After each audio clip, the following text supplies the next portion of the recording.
Если ты словил паническую атаку через монитор, представь, что случилось бы с тобой внутри такой расщелины вживую. Как раз чтобы не рисковать людьми, для изучения ледников используют дроны, как, например, этот в швейцарских Альпах или этот в Гренландии.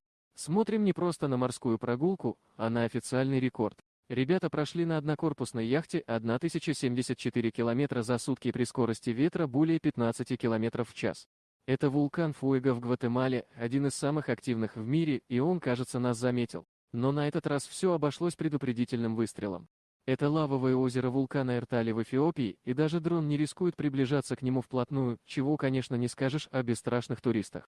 Зацени, прилив рыбьей чешуи на реке Цинтан выглядит, будто армия Аквамена переходит в наступление на суше.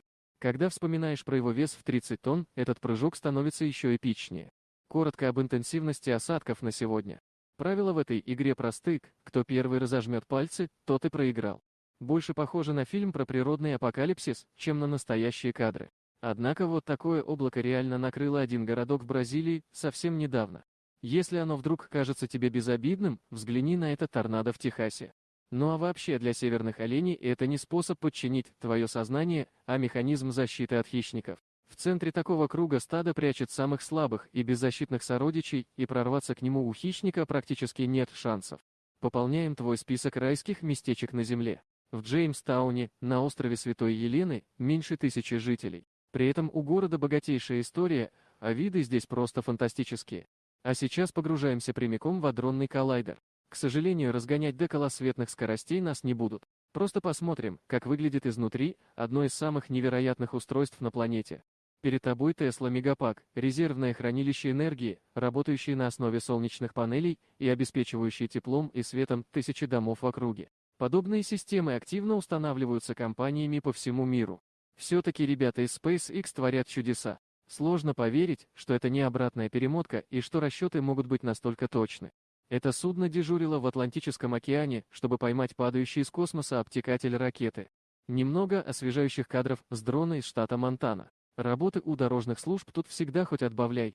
Вряд ли даже такой красивый пейзаж и милая радуга помогут комфортно чувствовать себя на этой лестнице. Просто поблагодарим мысленно ребят за их отважный труд.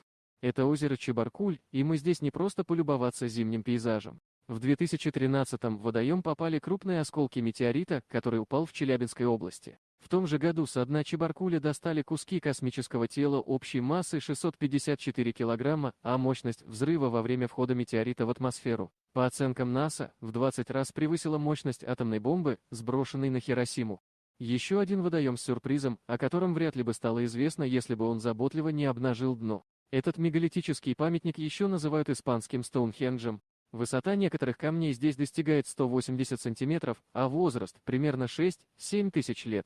Когда в следующий раз решишь, что к тебе слишком долго едет скорая из-за твоих 37, 2 на градуснике, вспомни историю 23-летнего туриста, который просидел 2 суток в расщелине горы без воды и пищи, потому что к нему практически невозможно было подобраться спасателям. Дорогие друзья, если вам понравилось видео, поставьте лайк, а также подписывайтесь на канал, где найдете еще много интересного.